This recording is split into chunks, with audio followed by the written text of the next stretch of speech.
우린 지난 주간 아주 격동하는 역사의 현장 속에 살았습니다. 그렇죠? 연방 대법원의 판결을 들었습니다. 동성 결혼이 합법이다. 미국의 전 50개 주에서 동시에 시행이 되게 되었습니다. 뿐만 아니라 나이 41살, 세 자녀를 둔 젊디 젊은 청년이 하나님께 부름을 받아 장례를 치르는 그런 현장도 다녀왔습니다.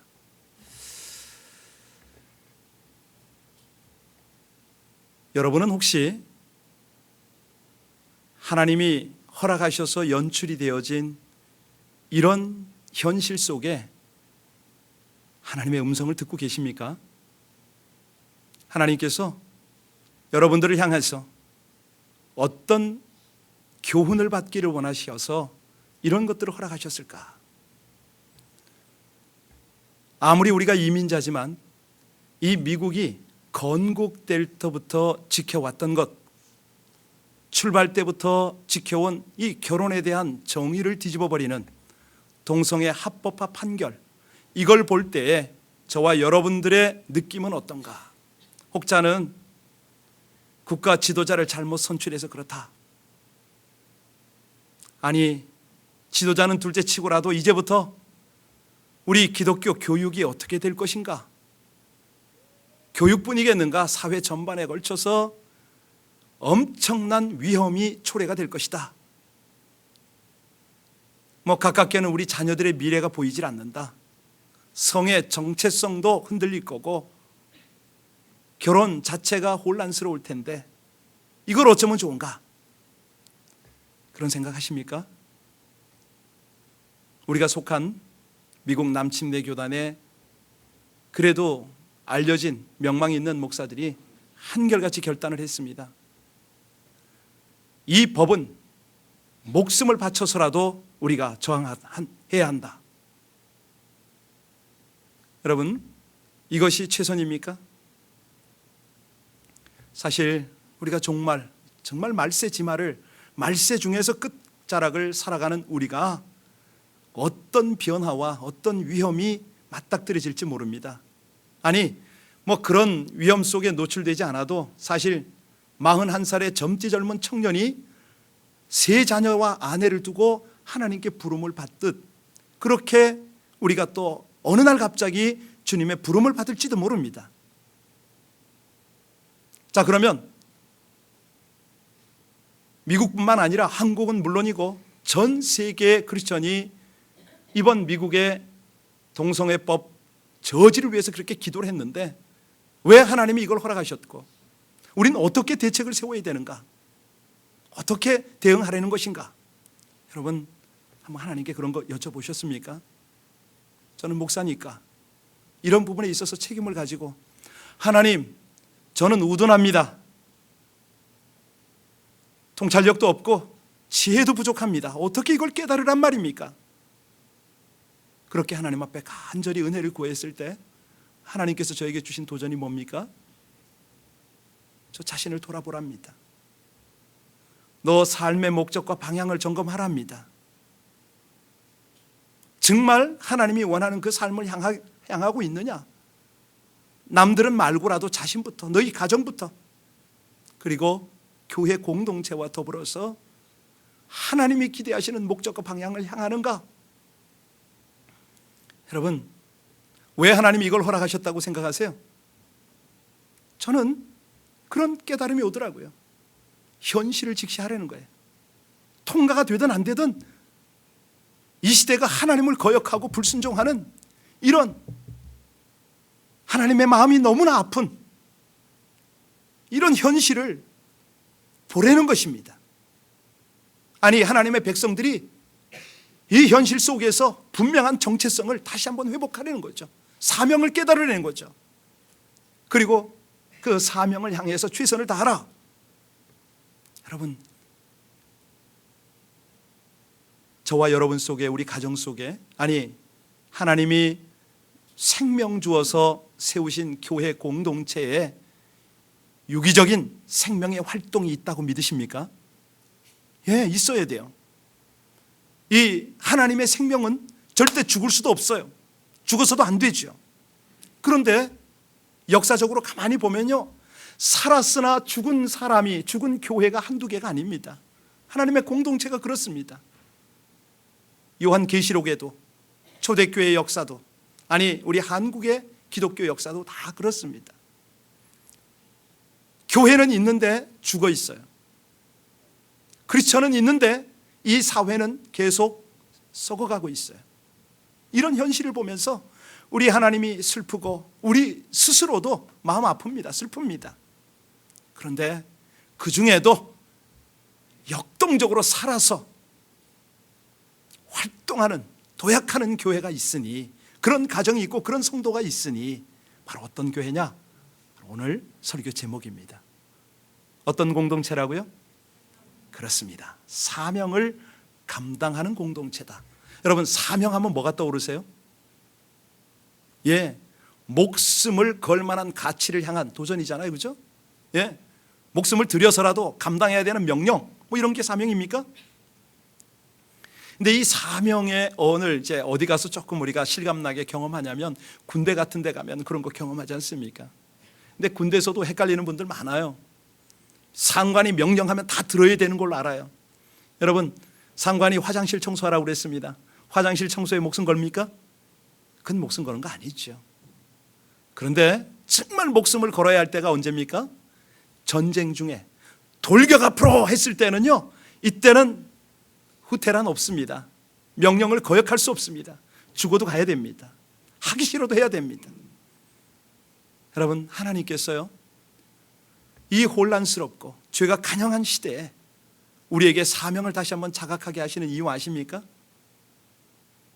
너무나 귀한 축복이기 때문에, 아니 순종하지 않으면 화가 있기 때문에, 그렇게 하나님께서는 아주 심각한 축복을 회복하기 위해서 사명을 다시 한번 확인하게 하십니다. 우리 하나님의 마음 한번 조금만 좀 읽어보세요. 하나님이 우리에게 사명을 주실 때 어떤 계획 가운데 주셨겠습니까? 우리 교회 이름이 비전교회입니다. 하나님은 당신의 비전을 향해서 우리에게 사명을 주신다고 저는 그렇게 믿고 있는데요, 우리 삶이 가장 잘 쓰임받는, 우리 삶을 가장 잘 활용하는 방법, 이게 뭘까요? 가장 오래 남는 거, 여기에 도전하는 거 아니겠습니까? 거짓되고 헛된 소위 세상적인 것은요, 결국 다 사라져버립니다. 그런데 하나님만은 영원하시니까, 하나님이 주신 비전만큼은 영원하니까, 그래서 하나님이 우리에게 주신 사명, 이 사명을 향하는 삶은 가장 아름다운 거죠. 가장 위대한 거죠. 가장 영원한 것이죠. 여러분, 이 사명을 우리에게 주실 때 하나님께서 어떤 방법으로 주십니까? 다 아셔요. 말씀을 통해서 주시고, 친히 하나님의 방법을 통해서 다 주셔요. 그런데 이걸 자각을 못합니다. 자꾸 잃어버립니다. 신앙생활의 실패 요인이 뭐라고요? 너무 쉽게 잊어버리는 거예요. 건망증입니다. 네.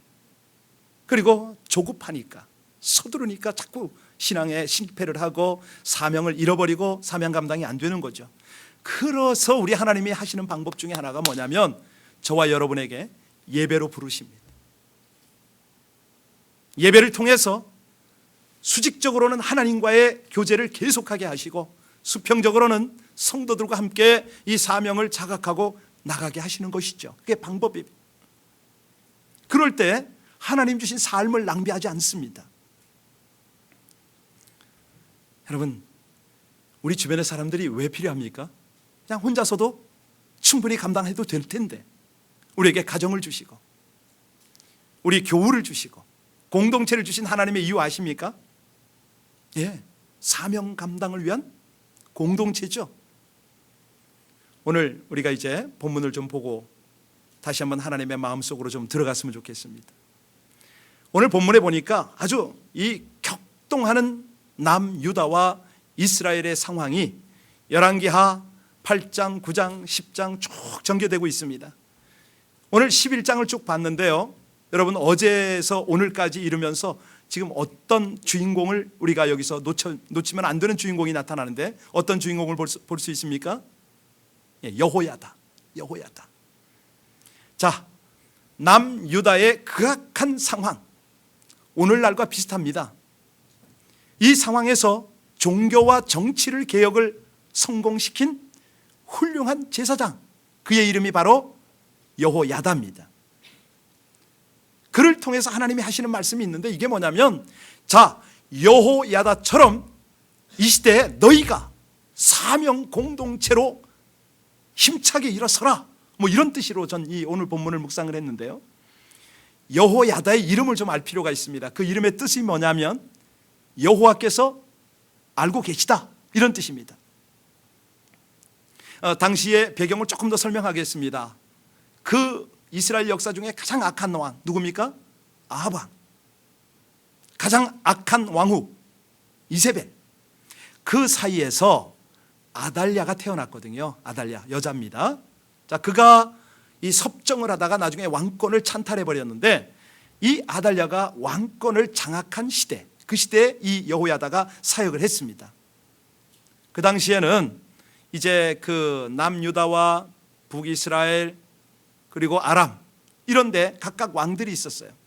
뭐 그 요아스도 있었고요, 또 아하시아도 있었습니다. 이 상황 속에서 대제사장 역할을 해야 되니까 이게 쉽지가 않아요. 그런데 더군다나 그의 그의 아내 여호세바는 바로 이 아하시아 왕의 누이입니다. 아주 그 묘한 그런 가족관계가 있어요. 그 상황에서 그의 맡겨진 역할이 뭐냐면, 하나님께서 뭘 맡겼냐면 다윗 왕과의 혈통이 끊어지지 않도록 지켜라. 아울러서 그 일을 원만하게 하기 위해서는 종교와 정치의 개혁을 해야 한다. 이것이 이제 여호야다에게 맡겨진 사명이었죠. 이 아달랴가요, 여자가 6년 동안 통치하면서 다윗 왕가의 혈통을 단절시키려고 무수한 남자를 살해했습니다. 한두 명이 아닙니다. 뭐 수십 명, 수백 명을 죽였는데요. 이 큰 시련 속에서 여호야다는 그의 아내 여호세바 함께 둘이서 왕자 하나 피부치를 숨깁니다. 왕궁에 숨겨요. 그래가지고 6년 동안 기르는 데 성공을 했습니다. 여러분, 오늘 마지막 21절 한번 보시겠습니까?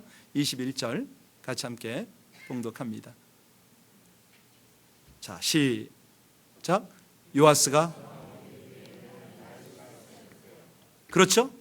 피부치를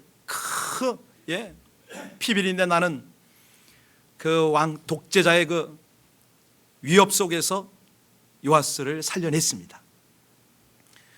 이 일이 하나님 앞에, 아니 역사 앞에, 우리 앞에 하나님의 승리, 이 백성을 향한 하나님의 사명 감당, 이걸 증거하고 있는데, 오늘 조금 더 보겠습니다. 13절로 16절 내용을 압축시키면 어떤 내용이냐면, 하나님께서 제사장 이 여호야다의 계획을 치밀하게 하세요. 그리고 그 계획에 동조하는 군사들, 백성들 다 모아주셔서 아주 하나님의 공동체를 단단하게 만들어가지고 여왕 아달랴를 제거하십니다. 자, 이게 어찌 보면 뭐 한편의 드라마 같기도 한데요. 그러면 하나님께서 뭐 이런 이스라엘의 역사 공부를 왜 시킬까? 이거 만만치가 않은데, 읽어도 이해도 잘 안 될 뿐더러 내용도 참 험한 내용인데 이게 왜 이렇게 말씀을 하셔야 되나? 17절부터 19절을 보면 하나님의 메시지가 여기 있습니다. 우리 17절부터 19절까지 같이 읽겠습니다. 시작.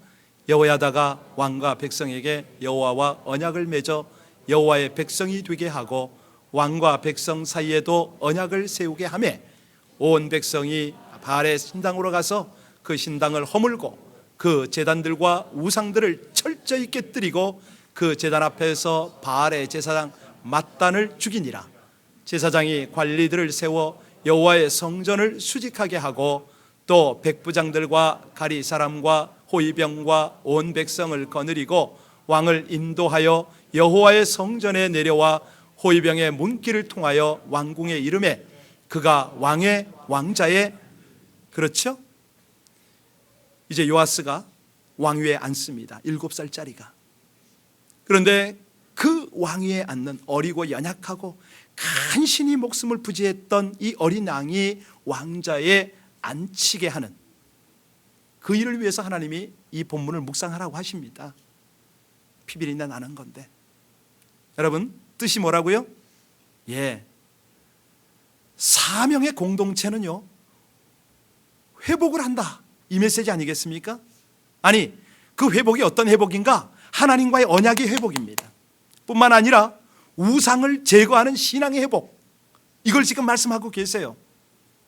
여호야다가 이 아달랴를 제거하고 다윗 왕조의 후손인 요아스를 왕으로 세웠다고 그랬지 않습니까? 그 과정 중에 가장 먼저 집중한 일이 있다면 뭐라고요?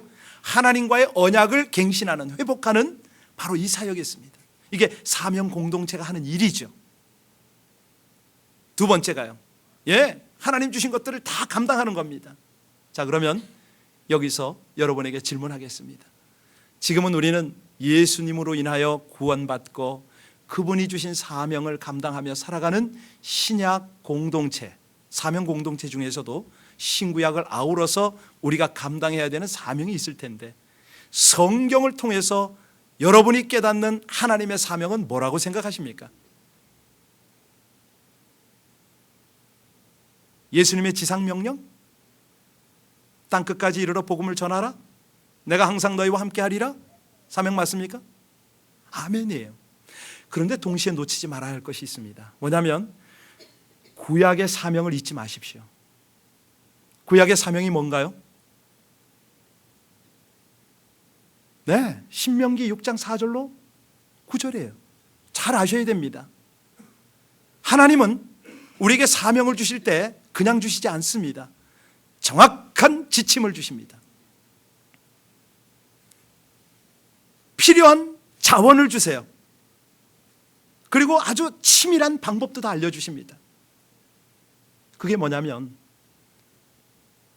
구약 때 하시는 말씀은 들으라 이스라엘아 쉐마 이스라엘 하고 하시는 말씀이 뭐냐면 네 자녀를 네가 가르쳐라, 이 말씀하세요. 뭘 가르치라고요? 하나님의 말씀을, 법도를 가르쳐라. 엄명이십니다. 여러분, 자녀들에게 신앙교육 제대로 하시기를 주의 이름으로 축원합니다. 제가 돌아보니까요, 선교지에서 가장 하나님 앞에 죄스러운 것이 뭐냐면 남들은 잘 가르치는데 정작 내 새끼는 내가 못 가르치더라. 돌아보니까 그래요. 돌아보니까 뒤늦게 아이들이 자라고 나서 그것이 깨달아지는데 얼마나 후회가 되는지 몰라. 지금은 최선을 다하고 있어요. 그런데 이게 왜 필요하냐? 왜 필요하냐? 지상 사명을 감당하기 위해서. 예수님의 마지막 명령을 감당하는 방법이 바로 그거예요. 구약과 신약의 명령을 잘 아우르면 거기에서 구체적인 방법이 나온다는 것입니다. 우상 없애라는 것이에요. 하나님과의 관계를 회복하려는 것이죠. 이것이면 된다. 여러분, 19절을 다시 한번 읽어볼까요? 은혜가 됩니다. 시작.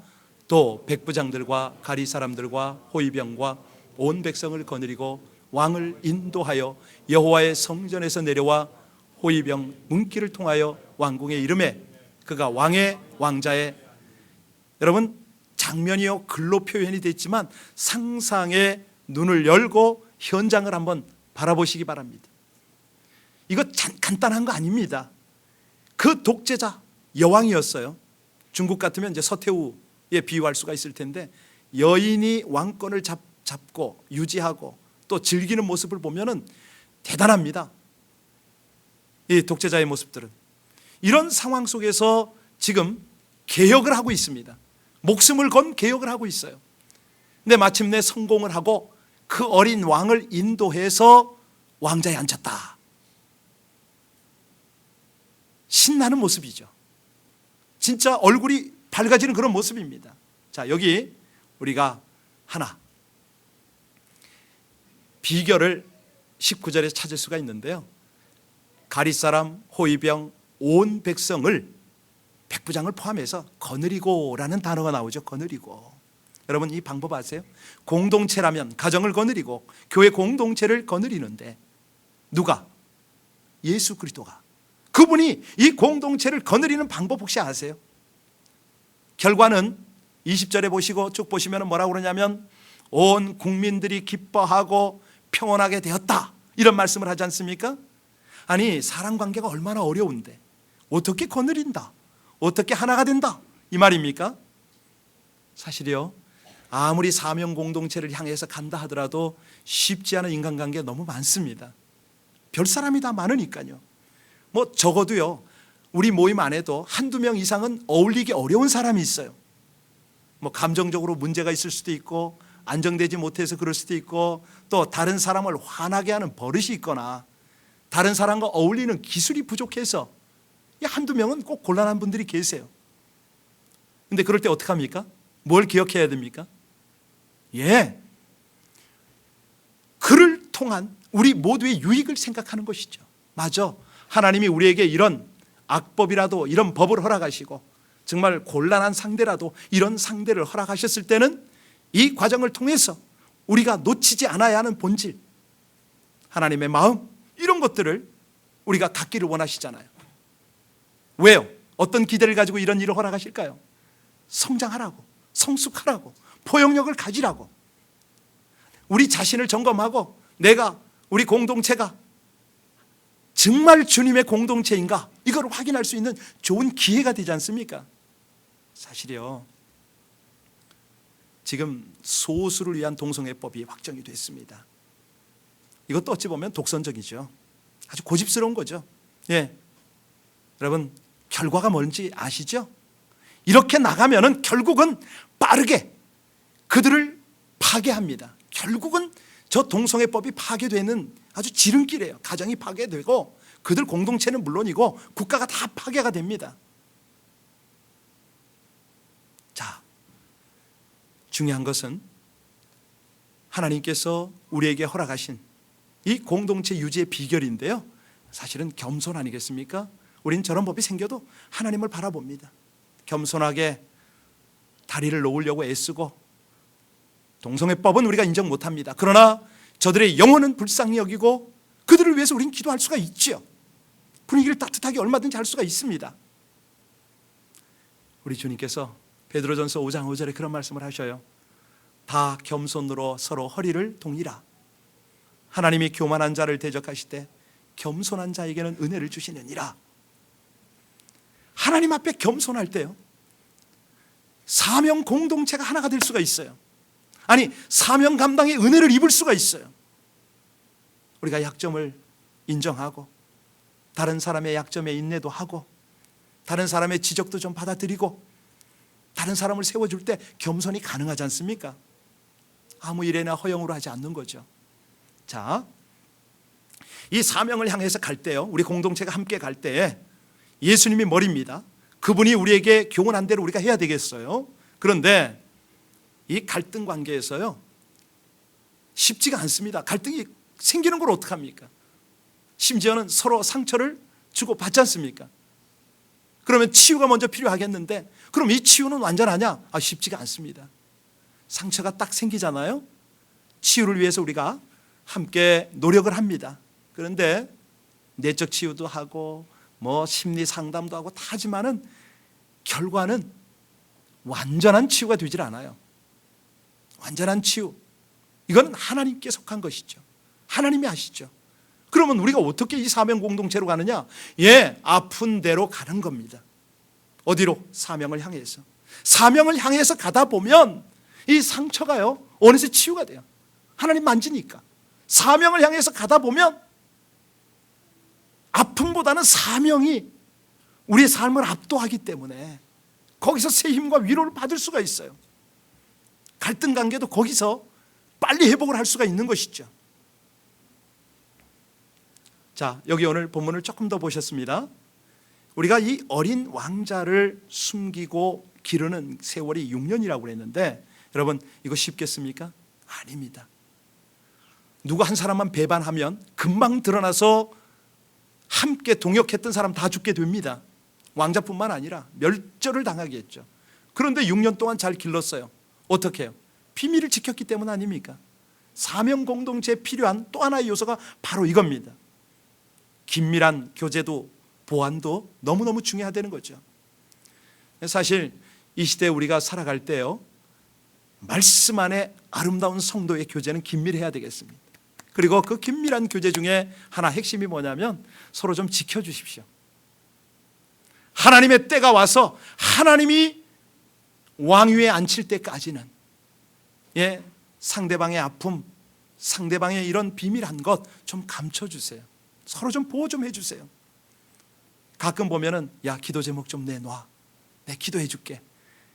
아니, 그런데 약속한 기도는 안 하고 그냥 여기저기 다니면서 막 이렇게 떠들잖아요. 어떻게 하나님의 역사가 일어납니까? 그런 건 있을 수가 없어요. 여러분, 우리가 중요한 것은 뭐냐면 초대교회를 닮아가는 것일 텐데요, 초대교회 크리스천들은요 매일 만났습니다. 근데 만나서 하는 일이 중요했어요. 뭐였습니까? 서로 마음을 같이 하고 그 다음에 음식을 나누고. 근데 어디서?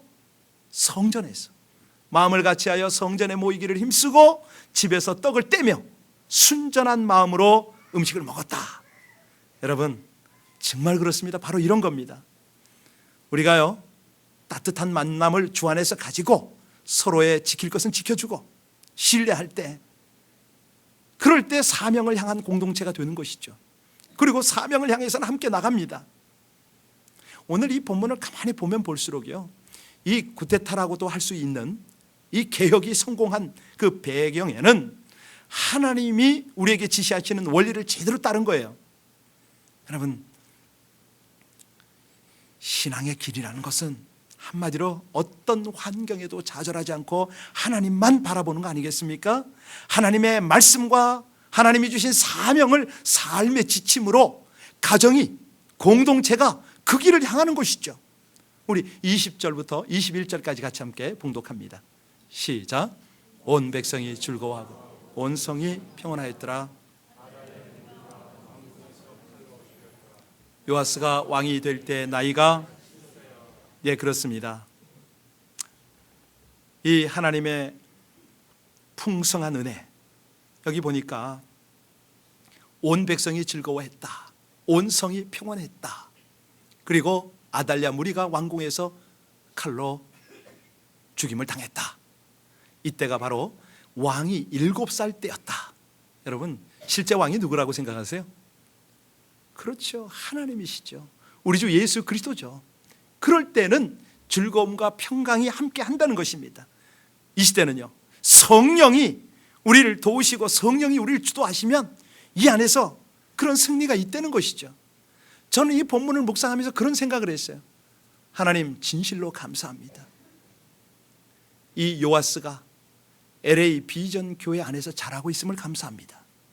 이게 보이더라고요. 세월이 험합니다. 온갖 동성애가 판을 칩니다. 하나님을 불순종하고 우상이 가득합니다. 이럴 때에 하나님이 우리 교회에 주신 게 있어요. 신앙 명가를 주셨어요. 생각할 때마다 감사해. 이걸 남에게 맡기지 않고 우리 부모들이 자녀들을 정성스럽게 말씀으로 지금 양육을 하고 있어요. 하나님, 때가 되면 그들이 왕의 자리로 나갈 줄로 전 믿습니다. 전 믿어요. 이 미국 땅에 차세대 대통령이 바로 이렇게 양육받아서 하나님이 앉힐 때에 이 나라를 정치적으로 하나님의 나라로 온전히 회복하게 될 줄로 믿습니다. 사실요, 이 일을 위해서 우리가 몇 가지 해야 될 것이 있습니다. 중요한 것은 입만 열면 어떤 사람은 계속 건강에 관심을 가지는 분이 계세요. 건강한 먹거리, 건강 유지하기 위한 운동, 건강을 위한 관심이 참 많으세요. 나쁘다는 거 아닙니다. 그런데 그분들의 핵심 가치는 뭘까요? 건강입니다. 그런데 내가 건강을 그렇게 가꾼다고 장수합니까? 하나님께 달렸죠. 오래 사는 것에 관심을 쏟는 사람은 여지없죠. 장수가 인생의 가치입니다. 날마다 어떻게 하면 돈 좀 벌어볼까? 그런 분들은 돈이 인생의 핵심 가치겠죠. 이런 것들이 사명이 될 수가 있다고요? 없습니다. 왜요? 썩어지고 없어질 것이기 때문에 그렇습니다. 우리가 지금 본문을 묵상하고 초대교회를 보고 교회 역사를 살펴보아도 한결같이 하나님의 목적, 다시 말하면 사명을 위해서 살았던, 가슴에 사명을 품고 살았던 사람은 분명한 열매가 있어요.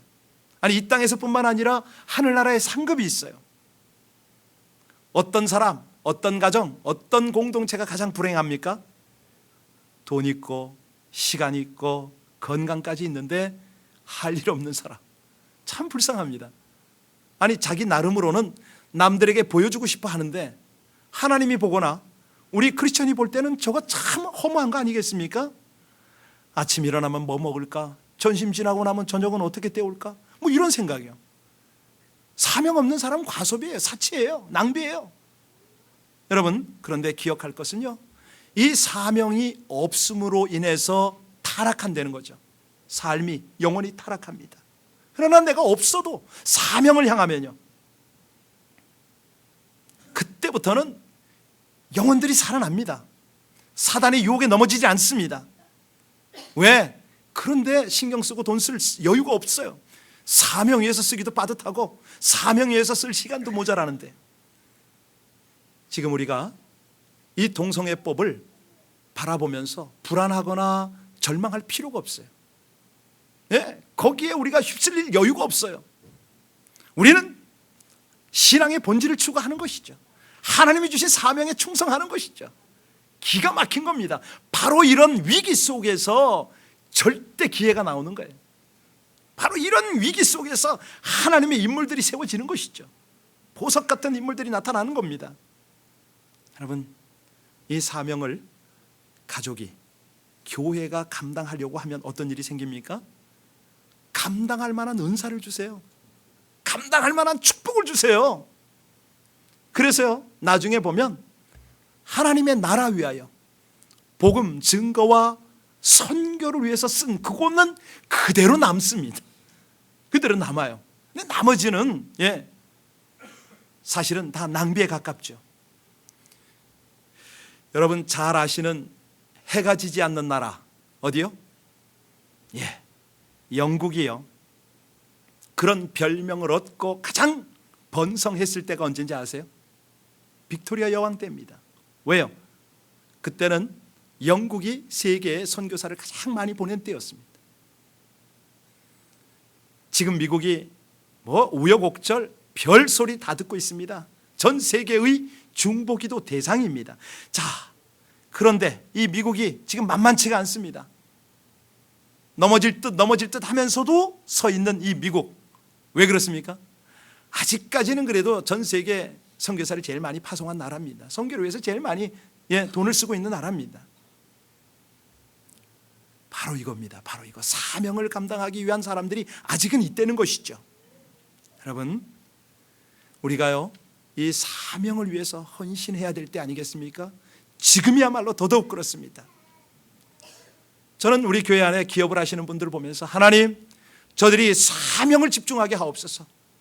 그럴 때 이랜드처럼, 신원 에베레셀처럼, 온갖 소리 다 듣지만 포레버 21처럼 하나님 이런 기업을 일으켜 주시지 않겠습니까?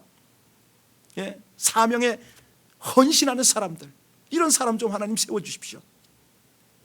더 중요한 건요, 더 중요한 거는 이 사명을 그냥 생각해서는 안 된다는 것입니다. 여러분, 이 사명이 위대한 특권인데 그거 믿으세요? 위대한 특권입니다. 고린도후서 5장 20절에 하나님 우리에게 말씀하시죠. 너희는 그리스도를 대신하는 대사들이다, 이런 말씀을 합니다. 여러분, 하나님께서요, 저와 여러분을 얼마나 기대하시고 우리 공동체를 기대하시는지 하나님의 대사라고 말씀하십니다. 대사 어떤 직분입니까? 중차대하죠. 왜요? 나라를 대표하고 대통령을 대표하지 않습니까? 자, 우리는 하나님 나라의 대사, 예수 그리스도를 대신하는 대사. 얼마나 놀라운 특권이에요. 얼마나 위대한 특권입니까? 여러분, 미국에 유엔이 있잖아요. 유엔에 가보세요. 가면요, 어떤 나라 대사는 아주 이름이 없어요. 너무 작은 나라니까 사람들이 모릅니다. 그런데 여러분은, 여러분 가정은, 우리 교회 공동체는 어떤 대사라고요? 그렇습니다. 얼마나 위대한 특권입니까?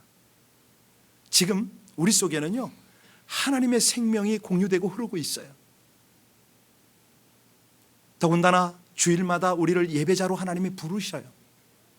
흠 많고 예배 집중도 잘 못하고 그 짧은 1시간 예배도 제대로 성공 못하는 우리들을 부르셔서 다시 한번 사명을 자각하게 하세요.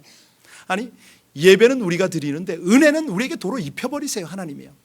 사명은 우리가 감당하러 나가는데 사명 감당할 수 있는 축복은 다 허락하세요.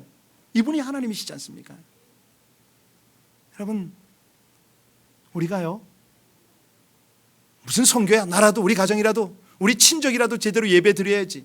여러분, 예배 성공해야 돼요. 그런데 예배가 성공이 되어지면 어디로 연결이 되는지 아세요? 내 가족도 함께 예배해야지. 아니, 하나님이 지으신 천지, 열방과 민족이 하나님을 향하여 예배 드려야지. 바로 선교로 연결이 됩니다. 예배는 선교예요. 선교는 예배예요. 그런데 이게 우리의 사명이라는 거죠. 하나님을 예배하고 온 민족과 열방으로 더불어 예배하고, 이 사명을 우리 공동체에 부탁을 하신 거예요. 왜? 사명 감당하다 복을 받으라고. 너희 속에 저 1살짜리 요아스를 내가 키운다. 6년 7년만 기다려봐라. 너희들의 손길과 너희들의 인도를 따라 왕위를 이 땅에 나타낼 것이다. 이 얼마나 놀랍습니까? 얼마나 기대가 됩니까? 여러분, 오늘이요, 우리 공동체가요, 죽지 않고 살아야 됩니다.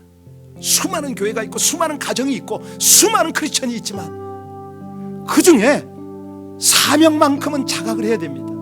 내가 왜 신앙생활하는지, 왜 오늘을 사는지, 이 동성애법을 통한 하나님의 메시지는 무엇인지, 이거 분명히 자각해야 됩니다. 적어도 나의 달려갈 길과 주 예수께 받은 사명, 곧 하나님의 은혜의 복음 증거하는 일을 마치려 할 때는 나의 생명을 조금도 귀한 것으로 여기지 아니하노라.